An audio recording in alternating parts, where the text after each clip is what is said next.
అందరికీ నమస్కారం అండి.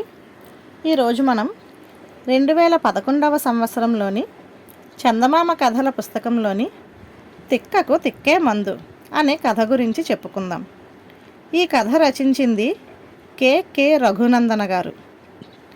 అలమండ జమీందారు పర్వతాలయ్యకు భూములు తోటలు ఎక్కువగా ఉండటం వల్ల చాలామంది పని వాళ్ళ అవసరం పడింది. పని కోసం వెళ్ళిన వారు జమీందారు అడిగే తిక్క ప్రశ్నలకు జవాబులు ఇయ్యలేక తిరుగుముఖం పట్టేవారు. ఒకవేళ పనిలో ఎవరైనా కుదిరితే ప్రశ్నలతో విసిగించి వారిని ఇంటికి పంపేవాడు. తనకు ఖాళీ దొరికితే చాలు పనివారితో గుప్పెడు ఇసుక తీసి దీంట్లో ఎన్ని ఇసుక రేణువులుంటాయో లెక్కేసి చెప్పండి అనేవాడు.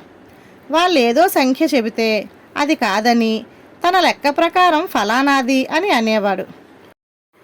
అన్నం తింటున్నప్పుడు తను తిన్న అన్నం ఎన్ని గింజలు వండితే తయారైందో చెప్పమనేవాడు. ఈరోజు వర్షం వస్తుందా రాదా అని అడిగేవాడు. వస్తుంది అంటే ఎలా వస్తుందని, రాదు అంటే ఎందుకు రాదని నిలదీసేవాడు. ఇలా నానా ప్రశ్నలు వేసి చివరికి తన జవాబే సరైనదని వాళ్ళని ఒప్పించేవాడు. ఎవరైనా ఎదురు తిరిగితే వారి జీతంలో కోత విధించేవాడు. ఇది విన్న సుధానందుడనే యువకుడు జమీందారుని కలిసి ఎలాగైనా తనకు పని ఇప్పించమన్నారు. జమీందారు ఎప్పటిలాగే తిక్క ప్రశ్నలు మొదలుపెట్టాడు. ఈ గుప్పెట్లో పట్టే అన్నం ఎన్ని గింజలతో సమానం అని అడిగాడు. ఓహో ఇంతేనా, అదిగో ఆకాశంలో ఆ మూలన కనిపిస్తున్న నక్షత్రాల పోగులో ఉన్నన్ని గింజలు అని ఠక్కున జవాబిచ్చాడు సుధానందుడు. మరోసారి పెరటి బావి దగ్గరకు తీసుకెళ్ళి ఇదిగో ఈ చెంబుతో కొలిస్తే ఈ బావిలో నీళ్లు ఎన్ని చెంబులవుతాయి అని చిక్కుల్లో పెట్టాడు. ముందుగా మీరు ఈ బావిలోని నీళ్ళంటిని తోడించి ఆ ఎండిపోయిన చెరువులోకి నింపండి, నేను కొలిచి చెబుతా అని తడుముకోకుండా చెప్పేశాడు. కంగు తిన్నాడు జమీందారు పర్వతాలయ్య. ఒకసారి జామపండు తెచ్చి ఇందులో పురుగులున్నాయో లేదో చెబితే నేను తింటాను చెప్పుకో అన్నాడు జమీందారు పరీక్షిస్తున్నట్లుగా. వెంటనే సుధానందుడు పండును కసుక్కున మధ్యకు కొరికి విప్పి ఇందులో ఒక్క పురుగు లేదు, మీరిక తినొచ్చు అని తిరిగి జమీందారు చేతికి ఇచ్చేశాడు. పండును కొరక్కుండా చెప్పాలనే షరతును పెట్టనందుకు వాపోయిన జమీందారు ఎంగిలి పండును తినలేక పెంటలో పారేశాడు. సుధానందుడిని చిక్కుల్లో పెట్టకుండా వదలదలుచుకొని జమీందారు మరింతగా అతడిని ఆట పట్టించాలనే భావంతో నా వజ్రాల ఉంగరం మాయమైపోయింది, దాన్ని దొంగలు ఆకాశంలో నక్షత్రాల మధ్యన దాచిపెట్టారని నా అనుమానం, నువ్వెలాగైనా వెళ్ళి తీసుకురావాలి అన్నాడు. తప్పకుండా, అంత విలువైన వజ్రాల ఉంగరాన్ని వెతికి మీకు ఇవ్వాలనే నాకున్నది.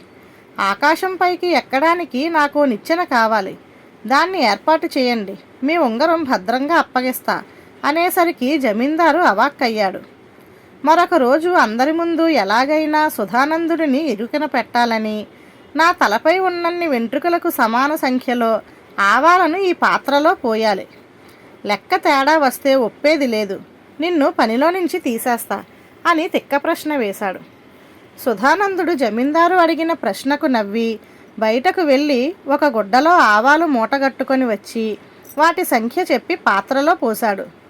పర్వతాలయ్య అందుకు అంగీకరించక నీ లెక్క శుద్ధ తప్పు, నా తల మీద వెంట్రుకల సంఖ్య 30,450, నువ్వు తెచ్చిన ఆవాల సంఖ్య తిరకాసుగా ఉంది, మరోసారి లెక్కేసి చెప్పు, రెండూ సరిపోవాలి, అప్పుడే నువ్వు గెలిచినట్లు అని ఇబ్బందిలో పెట్టాడు.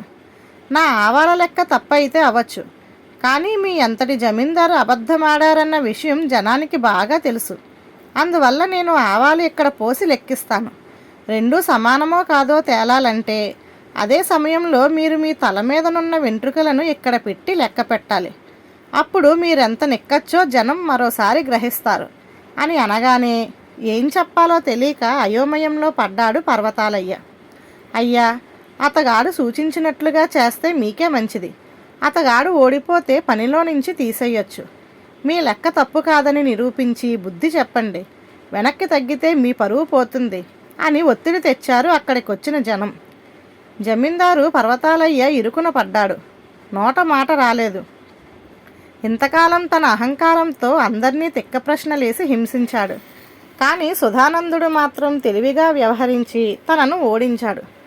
తను తల వెంట్రుకలను నలుగురిలో తీయించుకోవటం కంటే అవమానం మరొకటి ఉండదన్న నిజం గ్రహించిన జమీందారు పర్వతాలయ్య అందరిలో తన తప్పు ఒప్పుకొని ఆ రోజు మొదలు తిక్క ప్రశ్నలతో వేధించటం మానుకున్నాడు. ధన్యవాదాలు.